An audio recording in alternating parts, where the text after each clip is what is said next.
Ó, foi Go Live, hein? Estamos ao vivo! Bom dia, pessoal! Bom dia a todo mundo! É um prazer estar aqui com vocês em mais uma edição do Logística Carioca. Essa é a quarta edição do Logística Carioca, né? Para quem ainda não conhece o Logística Carioca, nós estamos muito parecidos com o Rock in Rio. A gente criou o Logística Carioca, que era um evento que acontecia presencialmente aqui no Rio de Janeiro, e agora ele acabou que está rompendo fronteiras, né? Hoje a gente vai ter a oportunidade de conversar com a Cris, que gosta de ser chamada de Coca, mas eu, como conheço ela há muito tempo, vou tomar a liberdade de continuar chamando ela de Cris. Já já ela vai se apresentar, mas, primeiro de tudo, agradecer a todo mundo aí que está nos vendo, ouvindo, né?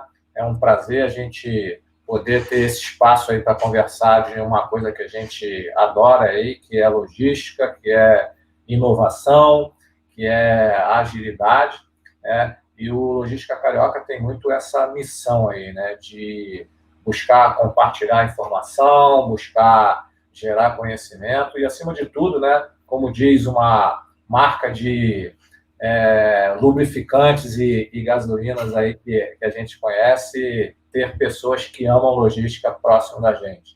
Então, é um prazer imenso a gente poder estar servindo aí de instrumento para que a gente faça isso, né? Bom, o Logística Carioca dessa rodada, né, a gente vai trazer um tema bastante interessante para todos nós aí que adoramos logística, que é entender como é que as questões relacionadas à inovação, criatividade, né, e agilidade, elas podem ser aplicadas, né, no nosso dia a dia logístico, né? A gente que trabalha em logística sabe que, para nós, é importante a gente cada vez mais ser ágil, né?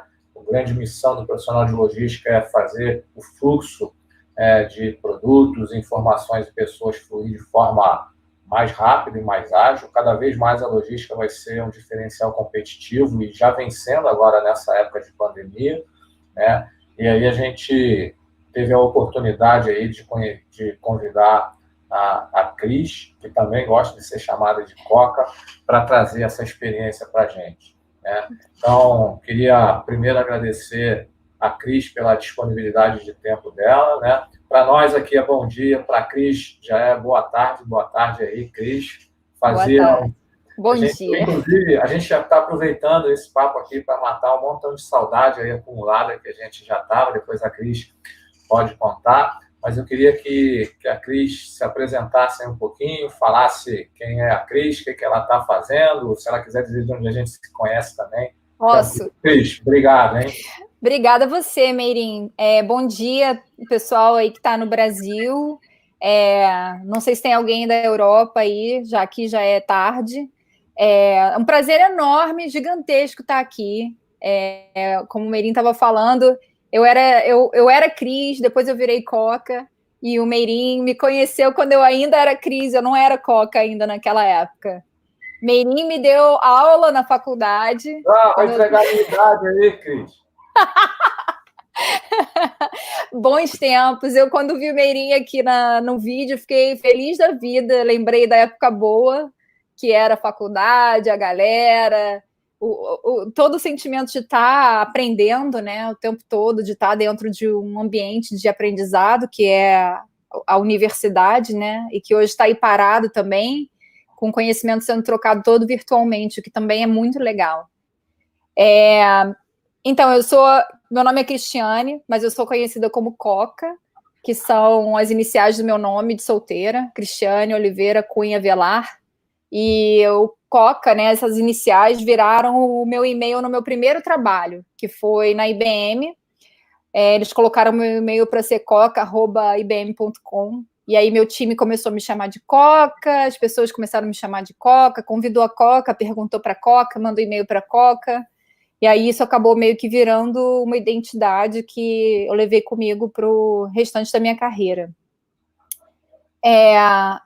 Atualmente eu estou em Dublin, na Irlanda, estou aqui já há 3 anos, saí do Rio e vim para cá, e atuo como head de design e agilidade, transformação ágil dentro da Retail in Motion, que é um dos grupos que pertence à Lufthansa. E o Merim, a gente vem trocando ideia já há muito tempo, né, Merim? A gente vem falando de fazer um bate-papo, de escrever um artigo juntos, isso está aí na nossa lista de desejos já há muito tempo, e eu estou muito satisfeita de estar aqui hoje para a gente bater um papo. E a todos que estão aí assistindo, galera, fiquem à vontade para interagir com a gente pelos comentários, colocar as perguntas também que vocês têm, ou pontuar com o conhecimento de vocês. A ideia é que seja um papo rico aqui. Beleza, já temos aqui, estamos aí com 30 colegas de logística, alguns eu conheço, então obrigado aí. Vou falar aqui o nome de algumas pessoas que eu conheço: Rodrigo, Leonardo, Vladimir, Yuri, Eliésio, Anne, né? É um grande prazer a gente estar podendo trocar essa oportunidade, né? Então, só reforçando o que a Cris falou, se alguém durante aí a nossa conversa tiver alguma dúvida ou alguma pergunta, bota aí no chat e a gente vai procurar verificar aqui, né, como é que a gente pode responder. Cris, como é que você vê aí, até pela sua experiência que você teve aqui, você começou a trabalhar com inovação aqui na IBM, né?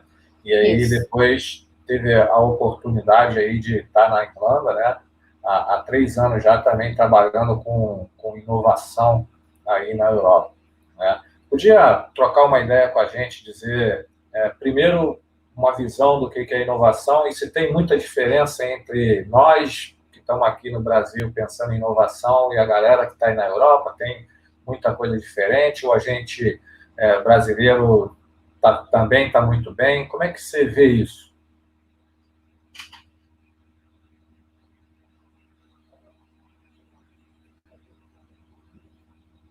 Acho que falhou e voltou. Tá. Você ouviu a pergunta? Não. A pergunta era a seguinte, né? Você começou a trabalhar com inovação aqui no Brasil, na IBM, e aí depois você acabou, depois de outras experiências, você acabou indo para a Europa. E aí a pergunta era se tem muita diferença entre o pensamento inovador aqui no Brasil e na Europa, e se você agora que você já consegue traçar esse paralelo, se o brasileiro tem uma cabeça legal para inovação ou não.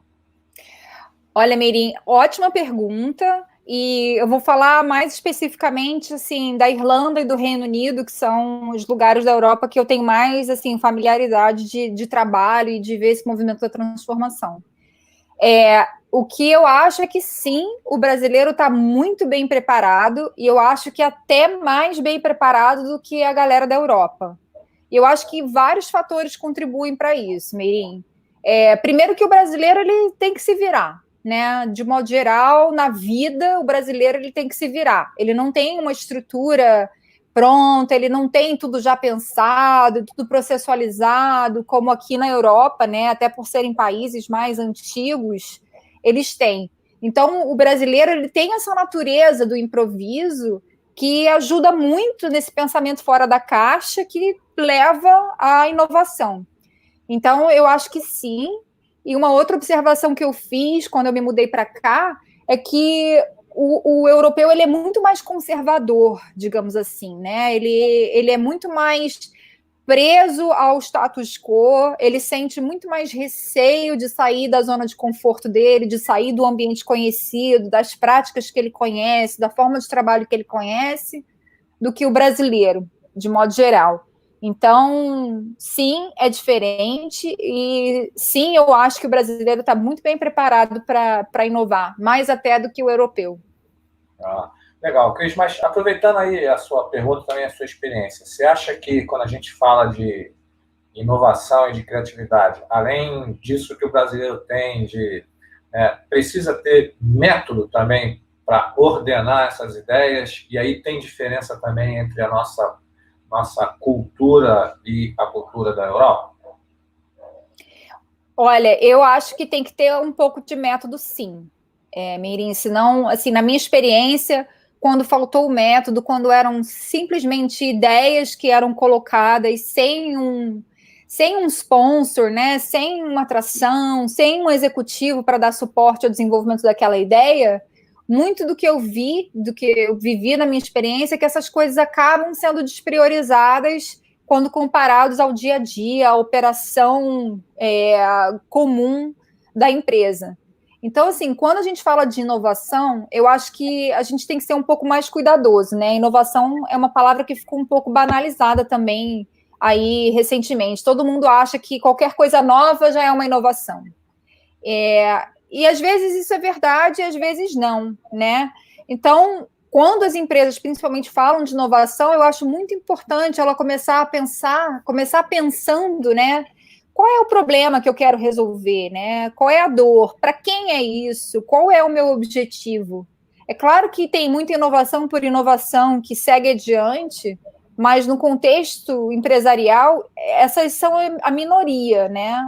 O que funciona melhor é quando você tem um problema bem identificado, e em cima daquilo você faz todo um processo de design thinking, de ideação, e aí isso acaba resultando em algo que você vai levar para frente, que você vai prototipar, que você vai experimentar, e se aquilo realmente responder bem à sua hipótese, aí sim você continua com o desenvolvimento daquilo. Ou seja, no fundo a gente tem que buscar ser inovador, mas resolvendo a dor que alguém está sentindo, né? Senão pode ser uma ideia bacana e a gente não vai conseguir que essa ideia realmente gere algum benefício, né? Algum ganho para alguém, né? Beleza. Algum valor, exatamente. Algum valor. Beleza. Galera, se alguém tiver alguma pergunta, coloca aí no chat pra gente. Isso tem que ser um papo aberto aí. Beleza? Bom, Cris, outra coisa que você também trabalha muito e que, antes da gente entrar lá para as questões logísticas, eu acho bacana a gente esclarecer, né? Quando a gente fala de empresas inovadoras, empresas criativas, né? Normalmente a gente também fala de que cada vez a gente precisa ser mais ágil, né? E ágil é diferente de rápido. Essa é a primeira coisa que eu aprendi quando eu comecei a estudar lá manifesto ágil, esse tipo de coisa. Queria também que você compartilhasse com a gente a sua experiência em termos dessa questão de agilidade e também se você pudesse traçar esse paralelo entre como é que você acompanhava aqui as empresas brasileiras buscando essa agilidade e como é que você vê as empresas aí da Europa na agilidade, que você compartilhasse com a gente aí, por favor. Tá. Assim, primeiramente, para poder conceituar de uma forma resumida, né? Agilidade é sobre adaptação, né? Agilidade é sobre a capacidade de um indivíduo, de um time, de uma empresa de se adaptar. Não tem a ver com, por exemplo, prever mudanças e evitar as mudanças, ou como é que eu fico cada vez mais sólido dentro de um ambiente que muda. Pelo contrário, né? Agilidade é sobre o quão você consegue se adaptar à transformação, o quanto você consegue se adaptar a diferentes cenários, a diferentes situações, a tudo aquilo todas as variáveis que mudam, sem o sofrimento, né? Sem a dor, que acaba que isso é um dos grandes problemas que a mudança traz, né? As empresas sofrem muito, né? As pessoas sofrem muito com a mudança. Então, a agilidade é sobre isso. E a agilidade também é sobre eficiência, né? É muito importante você pensar se você está sendo lean, se você está sendo eficiente nos seus processos, nas suas formas de execução, que é para você poder chegar mais rápido no mercado, que é para você poder ganhar, no sentido da concorrência, né? Você ganhar valor competitivo, você ganhar velocidade nesse sentido. Então, assim, de forma simples, agilidade é sobre isso. Agora, também não adianta ser eficiente fazendo a coisa errada. E isso é um grande misconception, digamos assim, né?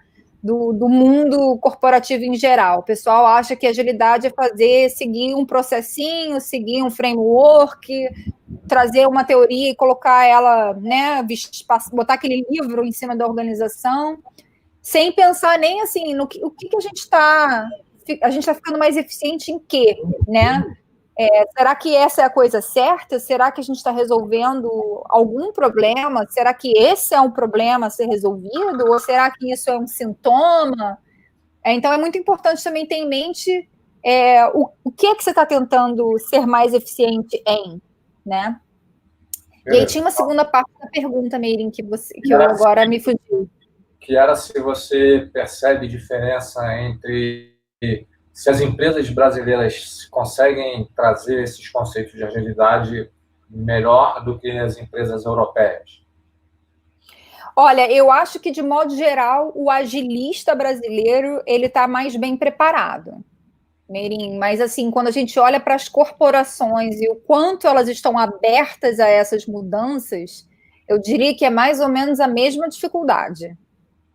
Pô, então nós já saímos daqui felizes. Você está dizendo que nós estamos bem em capacidade inovadora, que o brasileiro tem uma capacidade inovadora bacana e que os agilistas brasileiros estão tão bem preparados, né? Isso é bem legal, né, Cris? Porque às vezes eu acho que a gente acaba não valorizando as coisas boas que a gente tem por vários outros aspectos que estão acontecendo no país, que também são importantes, relevantes, e a gente não pode esquecer, né? Mas que bom que a gente pega uma profissional igual você, que está tendo essa experiência aí na Europa e que consegue enxergar que, pô, tem uma porção de coisa que o profissional brasileiro está tão bem ou melhor capacitado do que um profissional que está na Europa. Ó, tem uma pergunta aí legal, ó, do Leandro, né? O Leandro está perguntando aí para você, ó, né, qual é a sua opinião quanto à inovação para a área de logística? Se você acha que ela já chegou ou vai chegar? E aí, Cris, eu também vou aproveitar esse gancho aí para você falar um pouquinho da empresa que você trabalha hoje, né, até para o pessoal entender qual a ligação que você tem também com essa questão logística, antes de responder ao Leandro aí, por favor. Tá. Então, galera, eu trabalho hoje para a Retail in Motion, como eu falei no início, não sei se estava todo mundo já conectado. Eu trabalho para a Retail in Motion, que faz parte do grupo Lufthansa. A razão de existir da Retail in Motion por si é poder viabilizar uma experiência melhor para os passageiros e para aqueles que trabalham, principalmente na parte da indústria aérea, que está mais relacionada ao turismo, à viagem, ou seja, é mais para o lado das viagens de passageiro do que para cargos, por exemplo, aviões cargo.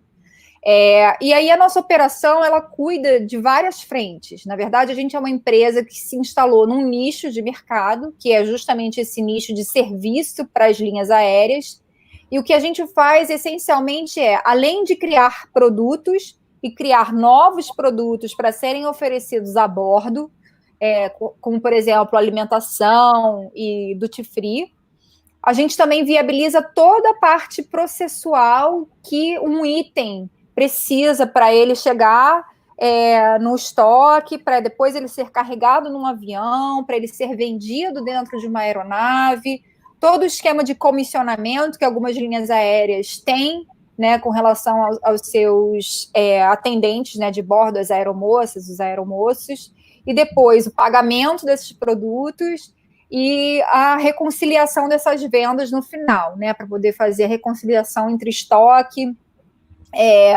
e as vendas e a comissão e o que foi pago em dinheiro, o que foi pago em cartão e tudo mais. E eu diria que o maior desafio dentro desse contexto é que a maior parte das linhas aéreas, elas não têm um sistema de Wi-Fi a bordo. Para se colocar um sistema de Wi-Fi a bordo, é um processo que não consegue ser feito em todas as aeronaves. Então, somente as aeronaves mais modernas, que têm uma carcaça específica, elas podem ter Wi-Fi instalado. E mesmo assim não é comum, porque é um processo caríssimo. A gente recebeu informações de algumas linhas aéreas que para poder instalar o Wi-Fi em um único avião, em uma única aeronave, era algo em torno de 3 milhões de euros para fazer em uma aeronave. E tem questão de segurança também, Cris? Tem questão de segurança, tem questão de interferência com os comandos da aeronave, então existe um risco, por isso que o processo fica tão caro. E assim, o que isso traz para a gente, né, para a Retail in Motion de desafio, é que a gente tem que conseguir fazer todo o processo a bordo funcionar offline. Então, normalmente, por exemplo, um avião, ele é carregado, e eu vou falar um pouquinho mais sobre isso, né, como é que a gente faz o carregamento das aeronaves, como é que as coisas saem do estoque, né, de cada linha aérea para a aeronave. Mas uma vez carregado o estoque e o avião decola, onde se começa a fazer as vendas e se servir comida e se servir a bebida para os passageiros, todo o controle do estoque da aeronave precisa ser feito de forma assíncrona, né? Ele precisa ser offline. Então, eu também posso falar um pouco mais sobre isso, mas a gente trouxe a inovação que é fazer toda esse gerenciamento, né? O software poder gerenciar essas vendas e o que ainda tem no estoque, etc., por Bluetooth, ao invés de ser por Wi-Fi, já que o Wi-Fi não está disponível. E isso, assim, é uma tecnologia que ainda vai ter muito que evoluir, então, assim, não depende somente da logística em si, né? Mas depende da tecnologia, porque os Bluetooths ainda não são o que a gente precisa para poder trabalhar. Por exemplo, em aviões jumbo, né, em aviões muito grandes, a gente não consegue ter conexão de quem está servindo, por exemplo, a primeira classe com quem está servindo o fundo da classe econômica.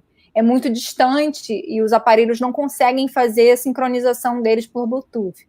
Então, a gente tem vários desafios que fazem com que a gente precise pensar não só na tecnologia, o que está disponível para a gente, mas que a gente precisa ter um entendimento assim, bem aprofundado também de como é que as empresas, as linhas aéreas operam dentro do avião. E cada uma tem seu jeito, Meirin e pessoal, né? Uma coisa que eu não sabia e eu fui aprender, né, nessa indústria é que as próprias aeromoças e os aeromoços, né, o pessoal que está a bordo para servir, eles têm posições específicas dentro do avião, né? Então, assim como num jogo de futebol, o time tem posicionamento específico no campo, né? E eles têm responsabilidades dependendo da posição que eles estão. A mesma coisa acontece dentro de uma aeronave, né? Os atendentes, comissários de bordo, eles têm posições específicas e a gente precisa entender isso para a gente poder pensar em como é que a gente bota a tecnologia para funcionar. Então, assim, de modo geral, é bem overview mesmo, é com isso que eu trabalho. Só de curiosidade, Cris, tirando agora essa época que a gente está tendo restrição de voo, quantos aviões simultaneamente você tem voando e atendendo, a Retail Motion atendendo, assim? Quantas aeronaves, assim? Milhares e milhares e milhares, Meirin, ao mesmo tempo. Significa... Em média, eu acho que a gente... Fala. A gente, olha, numa média, assim, olhando o globo, né, o mundo todo que carrega a Retail in Motion a bordo, a gente deve ter mais ou menos uns 12 mil voos, 12 mil, pelo menos, devices espalhados pelas aeronaves que estão voando. Então significa, Cris, que você tem 12 mil pontos de venda, 12 mil estoques e que você tem 12 mil ressuprimentos para fazer. Eu imagino que talvez aqui dos nossos quase 50 participantes que tem aqui, provavelmente nenhum de nós deva ter uma operação que precisa abastecer 12 mil lojas, né? Teoricamente, uma aeronave é uma loja que precisa ter um plano de ressuprimento, né? Então, se o cara vender um relógio, tem que ressuprir o relógio para aquele voo, para o outro tem que reabastecer a caneta, para o outro tem que reabastecer. Então, imagino a complexidade. Eu não fazia ideia, por isso que eu te perguntei, né, de como deve ser desafiador você planejar a compra para isso, né? E principalmente fazer essas coisas. E aí tem um outro detalhe, né? Você tem 12 mil lojas se locomovendo pelo mundo, né? Elas não se locomovendo pelo mundo. Exatamente. O avião estava na Irlanda e aí quando ele fez um voo para Singapura, precisou botar relógio nele que estava faltando. Então, fica imaginando aí como deve ser legal. Só aproveitando também o gancho, ó, o Yuri, que é um parceiro nosso aí, obrigado, Yuri, né? Está colocando aí também, corroborando com uma das falas que você teve, né? De que o europeu acaba sendo um pouco mais conservador por causa da cultura, e ele está corroborando aí dizendo que trabalha numa empresa europeia, eu até sei qual é a empresa que o Yuri trabalha, e que, às vezes, também tem uma questão de conservador. Mas queria também abrir um parênteses, ser conservador não necessariamente é ruim de tudo, né? Não, de forma alguma, assim, Mirim, eu acho que isso é um cuidado que a gente tem que tomar muito, sabe? Desse fazer esse julgamento, né? Do que é conservador é pior, do que o que é mais moderno é melhor. Não necessariamente. Assim, principalmente dentro da questão da agilidade, da transformação das culturas e das formas de trabalho das empresas, Meirin. Eu, particularmente, ganho muito com conservadorismo. Porque cada vez que eu trago uma ideia nova, cada vez que eu trago uma proposta de mudança, eu preciso, muitas vezes, provar por A mais B de que aquela ideia é boa, que aquela ideia vai funcionar e trazer dados, né, e fatos que me ajudem a embasar uma ideia. E isso é muito legal, porque ter essa resistência, ela é positiva no sentido de que você vai aprofundar na tua ideia. Você não vai sair com uma primeira ideia que você tiver e tentar implementar, e aí, às vezes, você está botando um negócio em risco, né? Você, às vezes, está botando uma operação em risco. Então, por mais que o conservadorismo, ele, às vezes, atrapalhe, porque ele torna as coisas mais devagares, né? Mais morosas e tudo mais, ele tem um lado bom, que é o transformador, né? Quem está trazendo a ideia, a inovação, a mudança, ele precisa ter uma base muito mais bem fundamentada para poder trazer aquela audiência, né, a bordo dessa ideia. Então, não existe isso de bom ou ruim, né? Tudo tem vantagens e desvantagens. E assim como a gente também fala que agilidade não é a mesma coisa que rapidez, né?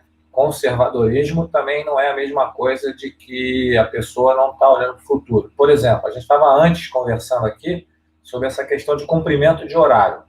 O europeu é mais conservador no cumprimento de horário do que os latinos, né? Então, só para vocês saberem, eu e a Cris, a gente estava conversando antes aqui, e a gente falou, pô, vamos entrar 10 horas em ponto? E eu brinquei com a Cris e falei assim, olha, europeu agora aqui é você. Se eu entrar 5 minutos antes ou depois, ninguém nem vai achar muita diferença, mas você aí, que agora é europeia, então acho que esse é o tipo de conservadorismo, se a gente pode chamar, do bem, né? Que é a pessoa ter respeito por algumas normas de conduta, e isso influencia drasticamente a produtividade, né?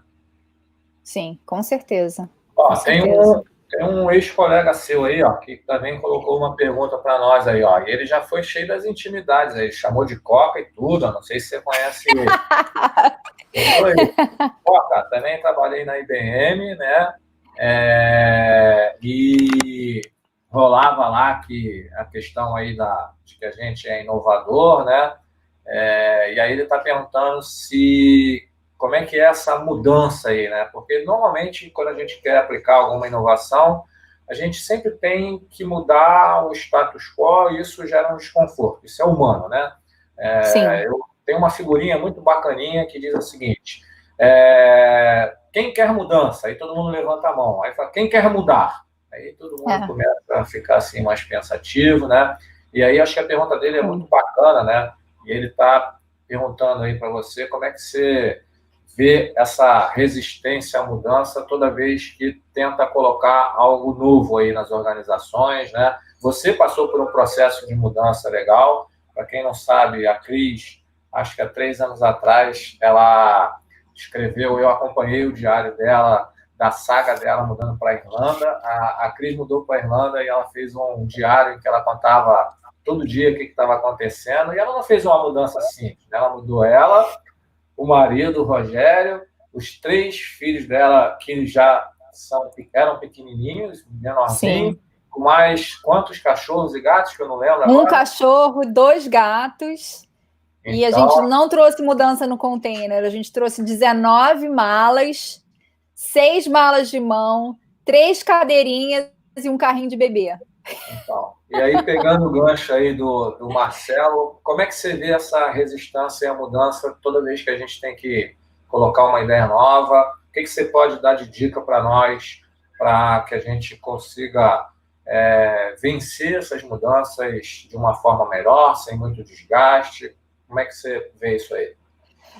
Assim, como você falou, né, Meirinho, um pouco, a mudança, ela gera desconforto no ser humano. Isso é um fato. O ser humano, ele tem medo de sair da zona de conforto, ele sente um medo, né, um desconforto com o que é desconhecido. E se você parar para observar, até assim, o ser humano, enquanto um ser que é criado, né, as bases da criação humana até, ela é normalmente uma criação com bastante rotina, né? Todo mundo cresce ou a maioria das pessoas cresce dentro de alguma rotina, né? Acorda, toma café, vai para a escola, almoça. Tipo assim, o ser humano ele sabe bem quais são os próximos eventos que vão acontecer no dia dele, desde bebê, né? Desde muito pequeno. E a gente cresce dentro desse cenário com essa previsibilidade, né? A gente sabe o que vai acontecer. Tanto que os bebês, por exemplo, e as crianças mais novas, quando elas estão num ambiente diferente ou com uma pessoa diferente, eles ficam irritados, eles têm problemas para dormir, para relaxar, não come. Assim, quem tem filhos, né, ou já conviveu com crianças, deve ter reparado que esse tipo de situação acontece. Mas porque a gente é treinado, né, o nosso cérebro é treinado para sempre saber o que vai acontecer depois. A gente sempre segue aquela rotininha e muita gente se sente desconfortável fora da rotina. Até mesmo adultos, né, principalmente adultos que viajam muito a trabalho, falam muito sobre o desconforto que é de cada dia estar num hotel, de cada dia dormir numa cama diferente, né, de cada dia ter um estilo de café diferente. Então, o ser humano, ele é da natureza dele, ele precisa, né, dessa rotina, ele precisa saber quais são os eventos seguintes. Então, toda vez que a gente propõe uma mudança, o ser humano primitivo entra em ação e ele já fala assim, opa, peraí, não quero muito isso. E, assim, existem estudos que mostram que alguns seres humanos, acho que 2,5% da população humana, ela vai trazer essas novas ideias. E aí tem um outro percentual que são os early adopters, né? Que são aquelas pessoas que vão comprar aquela ideia e vão querer experimentar aquilo logo cedo. Mas é um percentual baixo, se eu não me engano, são 15%. E aí tem uma grande parcela da população que é aquela parcela que diz assim, beleza, não me oponho à mudança, mas começa aí e eu vou ver no que vai dar, se ninguém morrer, né? Se der tudo certo, aí, de repente, eu entro nessa também. Tem a outra parte da população que diz, não quero mudar, não quero fazer isso. E tem aquela, mas que em algum momento é convencido, e tem uma parte da população que vai dizer, não vou mudar, pronto, acabou, não tenta me convencer sobre isso. Então, tem muito do comportamento humano. O que eu posso oferecer, assim, de dica, com a minha experiência, é que você só propõe uma mudança se você sabe qual o problema que aquela mudança vai resolver, ou qual é a dor que aquela mudança vai resolver, ou que dor que ela vai diminuir. Porque, às vezes, né, uma mudança, uma transformação, ela não necessariamente elimina um problema. Mas muitas vezes, né, e até o que eu recomendo é que a gente pense sempre em diminuir a dor, né? Diminui aquela dor. Como é que você diminui a dor, ao invés de como é que você elimina a dor? Então, se você consegue, primeiro, entender bem qual é o seu problema, qual é a sua dor, que aquilo não é um sintoma, e sim uma causa, e você consegue explicar muito bem como é que aquela sua sugestão de mudança vai trazer uma melhoria, né, para aquela dor, você já tem meio caminho ganho. E uma outra coisa, comecem pequeno, gente. Não pensem que vocês vão transformar uma empresa, que vocês vão transformar uma área, que vocês vão transformar todo um processo de uma vez. Identifiquem ali dentro do value stream, né, da cadeia de valor, aonde é que vocês começam, né? Aonde que tem mais chance de dar certo, aonde que tem um risco menor, para vocês irem ganhando confiança das suas partes interessadas, né, dos seus stakeholders, e com esse ganho de confiança, as pessoas vão começando a entender qual é a sua raciocínio, que elas podem confiar em você, que você está encaminhando a empresa, a organização para um bom caminho. Não sei se eu respondi. Se a pessoa quiser dar um alô aí, dizer... Eu anotei aqui, entender bem a dor que aquela mudança vai tentar minimizar, e começar pequeno, né? Eu sempre lembro que muitas das vezes a gente fala assim, eu quero ajudar a resolver a fome do mundo. E aí isso é muito grande, né? E aí você fala, muito não, grande. vou ajudar a resolver a fome do Brasil. Continua muito grande. Você fala, não, vou ajudar a resolver a fome do meu estado. Continua muito grande. Sim. Vou ajudar a resolver a fome do meu bairro. Continua muito grande. Pô, cara, vou ajudar a resolver a fome das ruas em volta onde eu moro. Aí você pode tentar fazer alguma coisa para ir gerando essa mudança e aí cria uma onda de mudança Exatamente. maior. Até porque você vai experimentar o seu método, você vai ver se o seu método funciona ou não funciona, se você precisa ajustar o seu método, o que você mede, como que você mede, tem dado disponível para você puxar. Isso tudo você só consegue aprender fazendo, né? Então, se você se joga numa coisa muito grande, a chance de dar errado também é muito grande. Enquanto que se você tenta uma coisa bem pequenininha, você também tem a chance de errar de 100%, mas é um 100% de uma coisa muito menor. Então, fica menos exposto, né, por exemplo, para executivos e tudo mais, que você falhou, entre aspas, e fica muito mais fácil você corrigir o curso, né? O que faltou aí para dar certo? O que você pode ajustar? E aí você aprende pequeno para depois você escalar o modelo. E aí, se você me permite, Cris, tem mais uma coisa que eu também venho aprendendo aí ao longo dos anos, né? Que muitas das vezes a gente não faz a mudança por pensar numa mudança muito grande. E tem uma frase que todas as vezes que eu fico nessa dúvida eu me lembro, né? Que é assim, o feito é o melhor do que o perfeito. Então, faça. Absolutamente. Né? Às vezes a gente fica querendo fazer o ótimo e aí acaba não fazendo, né? Pegando esse caso aí da fome, você fala, cara, tenta ajudar a pessoa que está necessitada no seu caminho para o trabalho. E aí você já ajudou. E uma outra coisa que a gente também já conversou, até conversou um pouquinho antes, é cada vez que você vai fazendo, você vai melhorando. Eu estava conversando com a Cris ontem, algumas pessoas aqui participaram, né? Esse evento era um evento presencial, a gente teve que mudar ele para o online, e eu lembro que o primeiro evento online nosso, a gente teve que usar uma porção de parafernália, e hoje a gente está usando uma plataforma gratuita, cheia. Então, assim, cara, tem que fazer para ir aprimorando. Então, é isso aí. Não dá para fazer uma mudança de 360 graus, dá um cavalinho de pau, né? Vai mudando devagarzinho e as pessoas vão se adaptando. Isso aí. Né? Até porque, para você saber a próxima coisa a melhorar, é só você vivendo aquilo e tendo um feedback, né? O feedback do processo, ou o feedback da tua audiência, ou o feedback dos teus times, né? Dos teus stakeholders, independe. Mas você precisa ir lá experimentar algo para você poder colher feedback. Não adianta você ficar tentando fazer o plano perfeito, porque o perfeito, primeiro, não existe, e segundo, que às vezes você gasta muito tempo fazendo um plano e olhando para alguns riscos, e quando você vai para a prática, o que acontece é totalmente algo que você não esperava. Então, 100% aí com essa tua dica, Meirinho.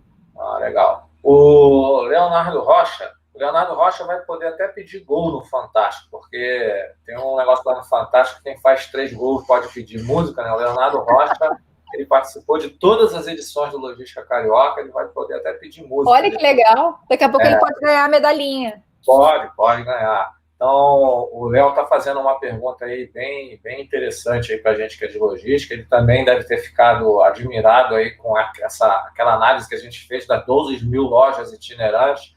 E aí ele está fazendo uma pergunta aí para você de se vocês utilizam alguma metodologia de previsão de demanda e qual. A gente desenvolveu o nosso próprio algoritmo, Leonardo, e assim, é uma coisa que está em constante evolução, e que a gente chama de Analytics e Insights, Analytics and Insights, que basicamente a gente observa o comportamento de tudo que foi para o estoque, tudo que saiu por linha aérea, né, por companhia aérea, e às vezes por voo também, uma quebra por voo, e aí a gente começa a aprender o comportamento dentro daqueles voos. Quando a gente começou a usar esses algoritmos e começou a ter esse entendimento, a gente até aprendeu que a gente podia quebrar, né, as linhas aéreas em 3 grandes categorias, né? Uma categoria que a gente chama categoria de luxo, que são normalmente as empresas que têm um maior catálogo de duty free, que têm um serviço de bordo muito mais elaborado, que pede um tipo de comida muito mais elaborado. E a gente tem o que a gente chama aqui na Europa, principalmente, das linhas aéreas de lazer, que o pessoal usa mais para viajar a passeio, né? Que são os voos que vão para lugares mais ensolarados e tudo mais. E o pessoal que pega esse voo, ele tem um comportamento diferente, né? Normalmente essas pessoas bebem mais a bordo, elas gostam de comprar mais a bordo, né? Normalmente a gente traçou um perfil de que essas pessoas estão indo de férias, então elas estão com uma grana, elas estão eufóricas, então elas acabam gastando mais. E a gente tem as linhas aéreas que a gente chama de low carrier, né? Como a Ryanair, por exemplo, que tem um custo de passagem super baixo, e a maioria do lucro que a empresa faz é com as vendas a bordo. Então, você tem um perfil de passageiro diferente. Então, sim, a gente usa o nosso próprio algoritmo que a gente está criando dentro de uma aplicação que a gente chama de Analytics and Insights. E ela é baseada no que entra no estoque, o que sai do estoque por linha aérea e muitas vezes por voo. Pô, legal. Pô, qualquer dia desse eu vou ter que frequentar essas outras aí top aí que tem catálogo grossão, porque eu só ando nessa que tem só catálogo de 2 folhinhas. Pô, agora você estava tão alegre aqui, agora você já me falou que tem uns estilos de linha aérea aí que eu nem sei se cabe no meu voo. Tá? Fazer o quê, né? Isso aí. Então, na verdade, você tem dos 12 mil lojas voando, você tem perfis de lojas diferentes, né? Diferente. Então, um voo que vai para Dubai deve ter uma linha de relógios diferente de um voo da Ryanair, que de repente nem tem relógio, porque vocês já aprenderam que lá a galera não compra relógio. As linhas aéreas mais luxuosas, por exemplo, os passageiros eles têm um perfil de buscar exclusividades, né? Produtos que só vendem a bordo daquela linha aérea, por exemplo, porque é uma forma de mostrar status. Então, a gente aprendeu muito isso observando dados, né? Transformando dados em informação de verdade. Legal. O Roberto está fazendo aqui um comentário que também tem muito a ver com o assunto que a gente está tratando. Ele está dizendo assim, o interessante é que o estoque disso vai de acordo com cada companhia. Ele está corroborando aí. Obrigado, Roberto, com tudo que você falou. Tem uma outra pergunta aqui que eu estava olhando, Cris, que também é bem legal, do Luiz Eduardo. Ele está perguntando assim, tudo vai bem quando tudo vai bem, né? Então, quando o Wi-Fi funciona, quando o Bluetooth funciona, né? Mas acho que a pergunta dele é bem bacana porque a gente sabe que a gente tem que estar sempre buscando que tudo vai bem, mas tem que ter lá o plano B, C e D. E a pergunta dele é bem nessa direção. Ele está colocando aí, Coca, né? Qual é o plano de contingência que vocês têm, né?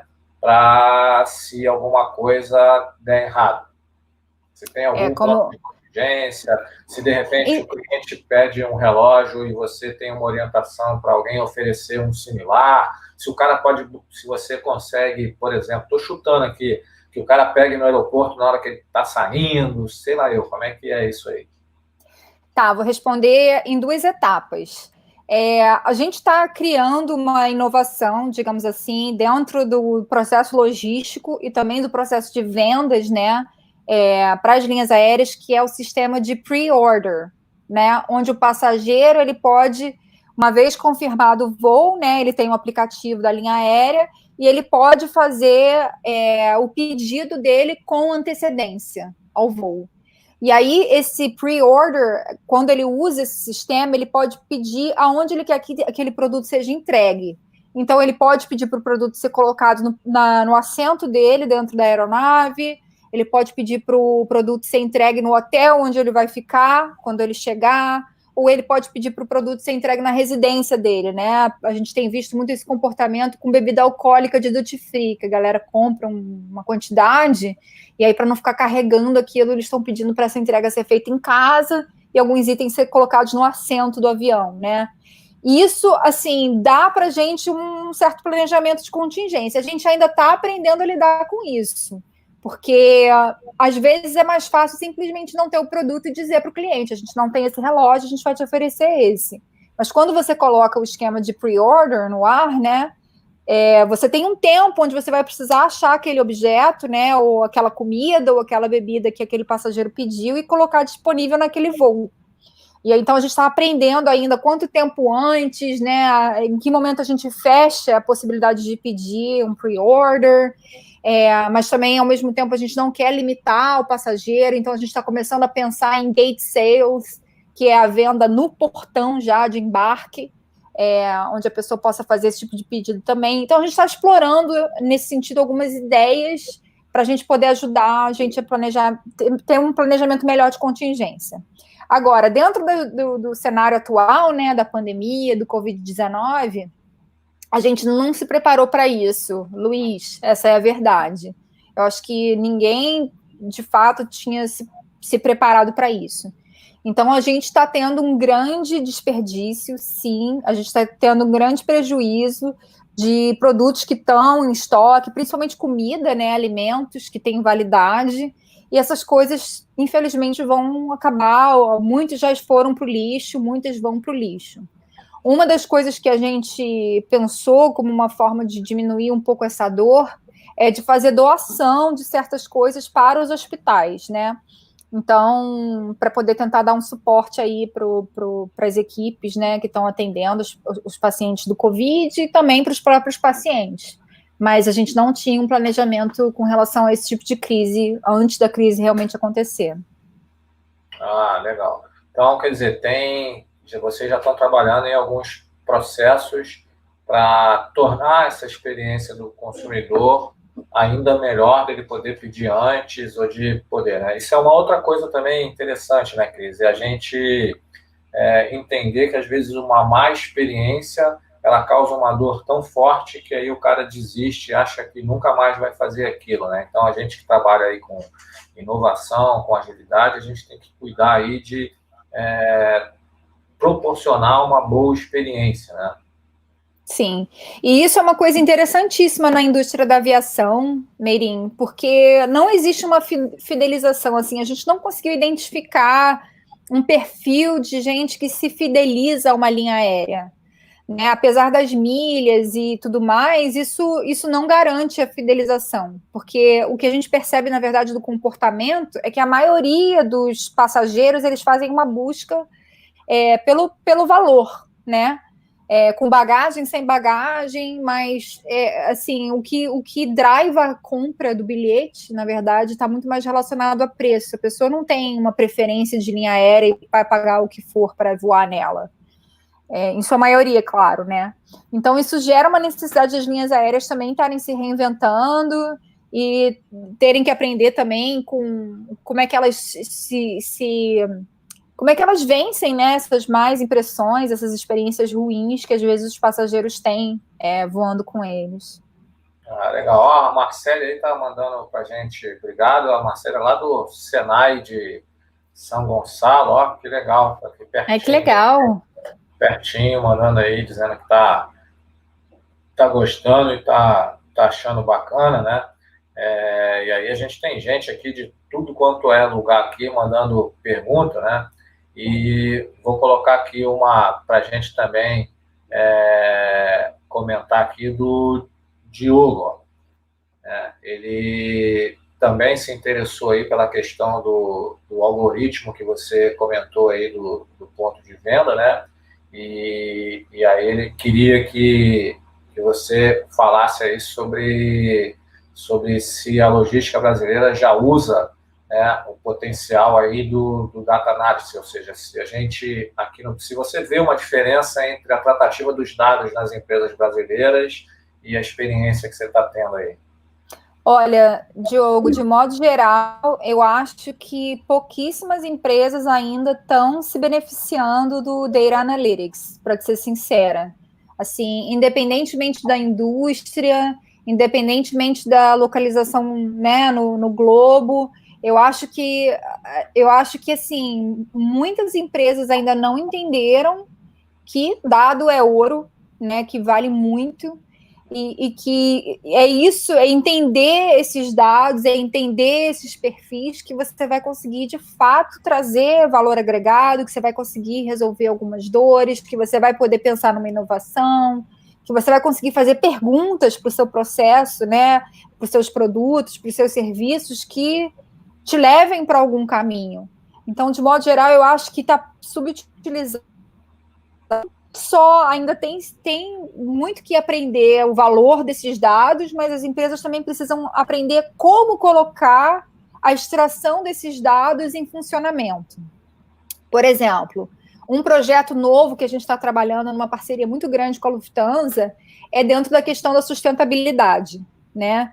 A nossa ideia é entender qual é a nossa pegada de carbono geral, assim, não só do combustível das aeronaves, né, o que elas gastam, não só do combustível do processo logístico, né, com os caminhões e tratorzinhos funcionando no aeroporto, trazendo coisa, levando coisa, mas também, assim, o quanto a gente gasta para produzir comida, né, a LSG Sky Chefs, que é a parte do catering, né, da Lufthansa, qual é o gasto dela, né, até com máquinas de lavar louça, com energia elétrica, qual é a pegada de carbono, para a gente começar a se colocar até objetivos, né? Como é que a gente se torna mais sustentável? A gente precisa entender certas coisas para a gente poder colocar um objetivo que seja tangível no sentido de a gente sabe o que a gente está atingindo, né? Não ficou uma coisa tão aberta.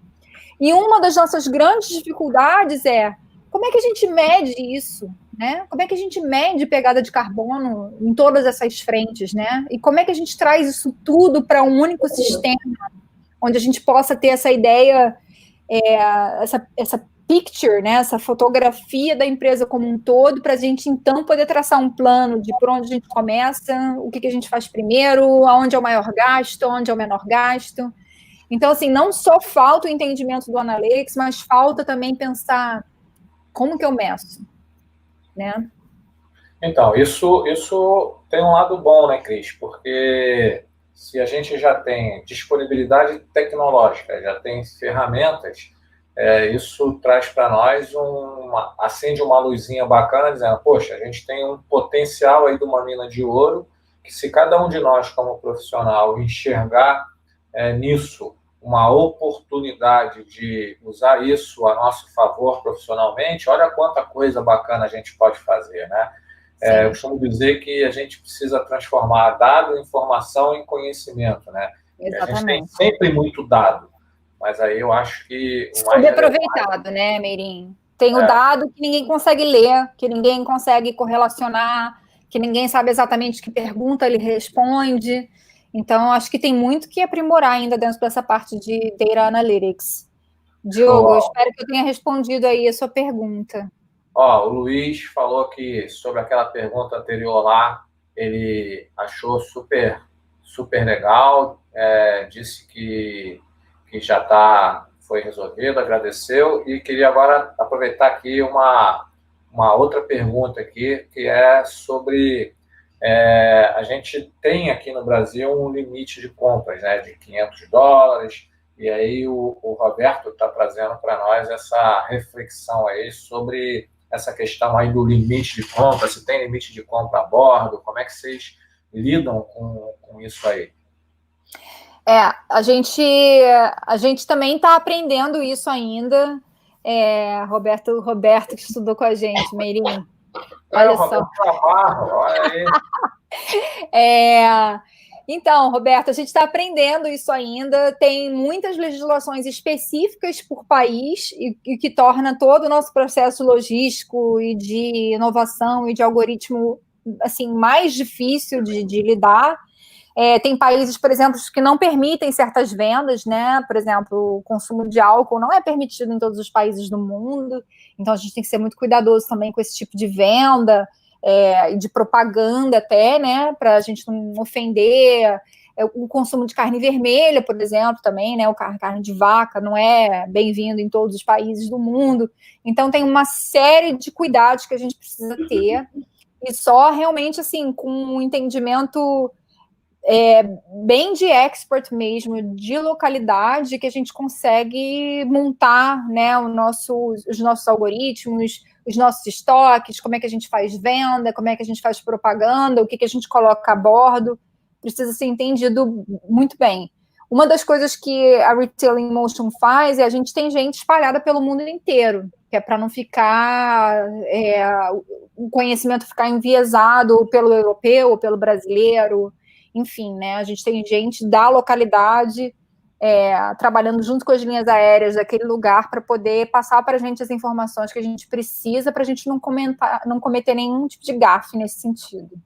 E aí é com base nessas informações que você planeja o seu sortimento daquele grupo de aeronaves que circulam naquela região. Exatamente. Show. Ó, estamos quase chegando aí ao nosso finalzinho, infelizmente, né? Mas acho que ainda dá tempo para mais algumas perguntas aqui. Ó. O Guilherme, né, tá perguntando para a gente como é que funciona essa questão da logística de abastecimento, né? Como é que vocês fazem essa operação de ressuprimento lá dos aviões, né? E se isso é de acordo com se tem diferença de companhia aérea para companhia aérea, como é que é abastecimento de avião, essa logística aí? Guilherme, ótima pergunta, eu estava doida para falar sobre isso, na verdade. É um processo super complicado, porque cada linha aérea tem seu próprio processo logístico, e a gente precisa entender isso, e a gente, às vezes, tenta prover uma consultoria também para as linhas aéreas, para elas pensarem em modelos mais leans, mais eficientes, mas muitas delas acham que faz parte do diferencial estratégico delas terem modelos de suprimento diferentes. Então, assim, para citar alguns, né? Uma das observações que normalmente a gente faz é voos curtos versus voos longos, né? A gente tem que entender qual é o trajeto de cada aeronave no período de 24 horas. Se ela for fazer um voo longo e ela for dormir em outro aeroporto, o processo logístico dela é né? A gente precisa programar aquela aeronave para ser somente abastecida com o que possivelmente vai ser consumido naquele único voo que ela vai fazer naquele dia. Principalmente com relação à comida fresca, né? Porque essa comida não pode estragar. Já se a linha aérea vai fazer vários voos curtos ao longo do dia, e ela pode chegar a fazer 5 ou 6 voos curtos ao longo de um dia, a gente precisa entender em que momento aquela aeronave vai voltar para a sua base, né? Toda aeronave ela tem uma base, ela voa, mas ela tem que voltar para a origem dela em algum momento. E a gente precisa entender qual é o ciclo, né? Quanto tempo ela demora para completar esse ciclo de volta à base. Algumas aeronaves só são abastecidas de volta na sua base. Então, a gente precisa fazer esse cálculo do voo daquele dia, das paradas, dos lugares que ela vai, qual o perfil, para a gente poder abastecer ela uma única vez, antes dela decolar, né, do seu primeiro voo do dia, comida fresca, bebida e duty free. Algumas companhias aéreas querem que suas aeronaves sejam abastecidas a cada parada. Então, a gente precisa pensar somente em um voo, e depois em outro voo, e depois em outro voo, daquele mesmo avião. Uma variável disso é que algumas empresas aéreas, elas simplesmente mandam um caminhãozinho, né, do warehouse, com o que faltou, e elas vão saber disso pelos aplicativos de uso de venda a bordo, né? O warehouse vai receber o que foi consumido naquele voo e vai levar somente o que precisa para completar de volta, né, para reabastecer aquela lista original. Então, o caminhãozinho vai lá e reabastece só o que faltou. E tem todo um processo, tá, gente, do comissário de bordo que está recebendo aquele suprimento, ele tem que validar, ele tem que confirmar, ele tem que assinar, porque se depois isso faltar em algum momento, a linha aérea quer cobrar do indivíduo, tá? Então, assim, existem várias situaçõezinhas. Tem companhias aéreas que elas pedem para retirar tudo da aeronave e fazer um novo carregamento a cada voo. Então, assim, Guilherme, é um mecanismo super complexo, a gente precisa ter um entendimento muito forte daquele perfil, qual é a carga que a gente coloca, até porque, voltando para o assunto de sustentabilidade, gente, as linhas aéreas estão reduzindo seu consumo, né, de combustível, e o que contribui para isso também é carregar menos peso, né? Então, a gente precisa muito pensar como é que a gente diminui o peso de cada aeronave em cada voo. Então, a gente tem que estar packing, né? A gente tem que estar empacotando ali somente o que a gente acha que realmente vai ser consumido. Dependendo, claro, de como é que cada linha aérea está funcionando, que eu citei aí vários modelos de suprimento diferentes, né? Além de produtos de duty free, por exemplo, comidas também, a gente tem que ter muito cuidado em como é que a gente empacota, porque a gente teve desperdício muito grande, de frascos de perfume quebrando um voo. Se a gente coloca com embalagem, pesa mais, mas também fica mais protegido de quebrar, se a gente desembala. Então, a gente tem experimentado muito com isso também para ver o que gera um output melhor. Não sei se eu complicou muito a resposta, mas... Só de curiosidade, Cris, quantos SKUs vocês normalmente têm? O que seriam SKUs? Quantos itens no global você tem envolvendo duty free, bebidas e alimentos? Em tipo de produto? Isso. Ou por aeronave? De produto geral que você tem no seu portfólio que você pode oferecer para as aeronaves. Só uma ordem de grandeza. Olha, a gente deve ter aí umas 5 centenas, aproximadamente, Meirinho. Tá, então, nós estamos falando de 500 itens. Então, ó, fazendo, ó, eu como gosto de logística, fazendo uma conta rápida, você tem 500 itens que você precisa abastecer 12 mil aeronaves, respeitando características regionais, sendo que desses 500 itens você tem uma parte considerável que é perecível, você não pode ter um estoque muito alto, e com esse detalhe aí que você acabou de falar, né? Que todo mundo procura trabalhar com estoque mais enxuto, mas a aeronave mais ainda, porque ela sabe que estoque alto, além de gerar muita grana parada, gera peso que consome combustível. Então, é uma operação logística, eu vou falar para você. Fazendo uma análise rápida, eu conheço pouquíssimas operações com esse nível de complexidade e de números ao mesmo tempo. Depois até vou querer aprender mais com você aí sobre esse negócio, porque realmente é de uma complexidade bastante grande, né? Sim, é muito complicado, Meirinho. E a gente precisa muito da tecnologia para ajudar a gente. Então, a gente está sempre, assim, do ponto de vista de agilidade, né, e de inovação na área de tecnologia, a gente tem que estar sempre experimentando alguma coisa nova, se reinventando, testando, medindo. E tudo é um pace muito, muito frenético, assim. A gente sente uma carga. É muito curioso, porque a gente no trabalho, a gente sente um estresse, né, de estar tendo que fazer muita coisa rápida, muita experiência e tudo mais. Mas é engraçado quando alguém puxa a orelha da gente e fala assim, calma, gente, a gente só está colocando sanduíche e Coca-Cola em avião, não tem ninguém morrendo. É uma visão simplista, né? Ó, o Diego está dando feedback aí para você, que você conseguiu responder a pergunta dele. Pessoal, infelizmente nós estamos chegando no final. O Fabrício está agradecendo aí, dizendo que o evento está sendo muito legal.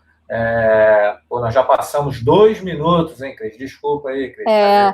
Não, imagina. É o meu lado latino, desculpa. Não tem problema nenhum, assim, Meirinho. Eu tô vendo que o pessoal está super interessado no assunto e principalmente no ramo, né? A parte da logística, da inovação, da agilidade dentro do setor da aviação é realmente algo fascinante. Eu concordo aí, tem muita coisa para explorar, muita coisa para contar, muito desafio. E, assim, eu me coloco à disposição também, Meirinho, se você quiser marcar uma segunda fase, né? Se a gente leva essas perguntas para o próximo. Eu fico à disposição. Se você quiser dar uma aprofundada ou pegar uma parte específica do que a gente falou hoje, galera, vocês podem até dar o feedback aí do que vocês gostariam de ouvir mais, de repente, e a gente se organiza para um próximo. Estou à disposição. Olha, nosso colega aí, Roberto Navarro, tem uns 10 anos que eu também não vejo o Roberto, está dizendo aí que não sei se ele quer mais para ver a gente de novo ou se ele quer mais para conversar sobre logística. Então, valeu, Roberto, o Guilherme também está falando aqui. Mas só para a gente fechar, talvez, com a pergunta final dessa rodada, já que você está nos dando a oportunidade aí da gente bater papo de novo, né? Aí o Alex, né, está fazendo uma pergunta aí também bem legal com relação a Omnichannel e se tem vários canais de vendas da marca, como é que vocês estão trazendo esse tipo de coisa, né? Você está fazendo uma venda a bordo da aeronave, mas isso também pode incentivar o consumidor ao desembarcar e ir numa loja do produto tal que ele adquiriu. Vocês têm essa relação integrada de ver se a experiência positiva que o cara está tendo a bordo, ela está extrapolando as fronteiras de vocês e está gerando boas experiências na loja física? Sim, isso é uma coisa que a gente também é recente, viu, Alex, dentro do nosso nicho.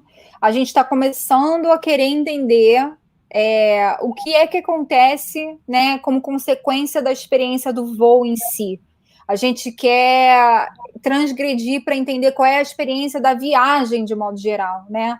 E a viagem, ela não é só o tempo que o passageiro passou a bordo, né? Muitas vezes é o tempo que ele ficou no destino, é um pouco antes da partida. Então, a gente está tentando traçar quais são esses marcos, né, numa viagem e colher feedback, entender melhor os perfis dos nossos passageiros também, porque por mais que o nosso business, né, seja com a linha aérea e não com o passageiro final, né, a gente é um B2B, a gente não é um B2C ainda, a gente entende que é a satisfação daquele cliente final, né, do passageiro, que vai se reverter em valor para a companhia aérea e, consequentemente, para a gente, enquanto provedor de serviço de produto. Então, a gente está começando a explorar isso aí, a entender como é que a marca extrapola. Ou seja, vai olhar lá toda a jornada do consumidor e vai procurar ampliar. Bom, exatamente. Pessoal, desculpa, mas sei que a gente poderia ficar aqui umas 4 horas conversando, mas eu tenho certeza que a Cris tem 3 crianças ainda lá para ajudar no homeschooling, né? E aí, só para a gente pontuar aqui, ó, o Paulo Vega está agradecendo aí, obrigado, Cris. O Luiz Fernando está dizendo que achou bem legal. A Débora mandou aqui vários quadradinhos. Eu vou imaginar que é bom, quando manda quadradinho é bom. Né? É palmas, Meirinho. Porra, é que eu estou desatualizado, né? Da minha época. Obrigado, Obrigada, Débora. O Vladimir, que é colega nosso aí também, está dizendo que o evento foi super legal. O Leonardo está parabenizando a gente aí pela iniciativa. O Luiz Eduardo está dizendo que fez um benchmark legal, que foi bom. A Marcele já mandou um aqui que eu consigo identificar, né? Ela mandou coraçãozinho, então que é bom. Muito bom. Ou pode ser que durante a apresentação ela teve algum problema cardíaco, acho que não, então foi bom, não foi isso. O Marcos também está dizendo obrigado pelo aprendizado. O Diogo está agradecendo também, está colocando obrigado. O Marcelo está dizendo excelente assunto. A gente tem aqui várias mensagens, então queria agradecer a todo mundo que esteve com a gente aqui nessa 1 horinha. Agradecer a Cris pela disponibilidade do tempo dela e por poder ampliar para nós aí de logística esse horizonte, né? Eu tenho certeza que muitos de nós aqui talvez achássemos que trabalhavam numa operação complexa, né? Isso aqui para mim é muito complexo, e quando a gente olha para esses números aí, a gente vê que tem operações tão ou mais complexas que a que a gente conhece. Então, queria agradecer a todo mundo que esteve com a gente aqui, agradecer pelas perguntas, porque, na verdade, o que torna um evento legal é a interação que a galera proporciona, e a gente o tempo todo aqui teve várias perguntas. Desculpa se teve algumas que a gente não conseguiu responder por causa do tempo, mas a gente já conseguiu aí, cativar a Cris para a gente fazer uma... Eu volto. Para a gente fazer uma próxima rodada. Não é nada como ser bons amigos, viu? A amizade de 10 anos serve para isso. E aí, Cris, obrigado. Queria que você deixasse uma mensagem final aí para o pessoal sobre inovação, sobre agilidade, o que você quiser aí. Tá, joia. Meirinho, muito obrigada aí pela oportunidade. Galera, adorei as perguntas, adorei a nossa interação. Mais uma vez me coloco disponível e eu espero que, assim, esse webinar tenha contribuído para vocês terem um momento de reflexão, né, sobre as operações, sobre inovação, sobre agilidade dentro da empresa de vocês, do ramo de vocês. E, assim, gente, não esqueçam que pensem no problema que precisa ser resolvido, né, ou no problema que precisa ser diminuído e experimentem alguma coisa em cima do problema, né? Não precisa ser a solução perfeita, vocês não precisam ter o plano perfeito, mas encontrem formas de experimentar, de medir e de poder contar a história também, né? Que é muito importante contar a história de qual é o problema, como ele se formou, qual é a sua ideia, como a sua ideia pode ajudar a resolver um problema. Eu acho que é isso aí que vai ajudar vocês a moverem, né, a agulha para uma nova direção. Legal. Obrigado, Cris. Obrigado, pessoal. Fico muito contente da gente estar possibilitando aí fazer essa troca de informação. Esse é um propósito que eu tenho exercitado muito aí nos últimos tempos, né?